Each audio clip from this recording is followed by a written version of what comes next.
Wara li s-sena li għaddiet ġie ffirmat ftehim kollettiv ġdid tas-segretarji eżekuttivi tal-Kunsilli Lokali u Reġjonali fil-preżenza tas-Segretarju Parlamentari għall-Gvern Lokali Alison Zerafa Civelli u d-Direttur Ġenerali tad-Diviżjoni tal-Gvern Lokali Natalino Attart, 48 segretarju eżekuttiv tal-Gvern Lokali ġew ippreżentati bl-ittri tal-ħatra bħala uffiċjali pubbliċi. Filwaqt li awguratilhom għall-ħatra tagħhom, is-Segretarju Parlamentari Alison Zerafa Civelli sostniet li dan huwa pass importanti u b'saħħtu biex l-att amministrattiv fil-qasam tal-Gvern Lokali ikompli jissaħħaħ. Hija semmiet li s-segretarji eżekuttivi jagħmlu xogħol importanti ħafna fis-soċjetà tagħna, dan billi jisimgħu t-talbiet tal-komunitajiet rispettivi li jservu fihom u jaħdmu qatih sabiex jindirizzaw l-isfidi u l-bżonnijiet taċ-ċittadini fih danhom.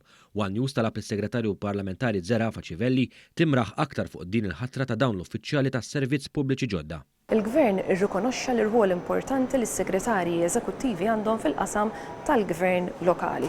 Dan għaliex permezz ta' ftehim is-segretarji eżekuttivi l-rwol tagħhom illum għandhom kariga fis-servizz pubbliku. Permezz ta' dan, segretarji eżekuttivi għandhom aktar sigurtà u serħan tal-moħħ fuq il-post tax-xogħol tagħhom.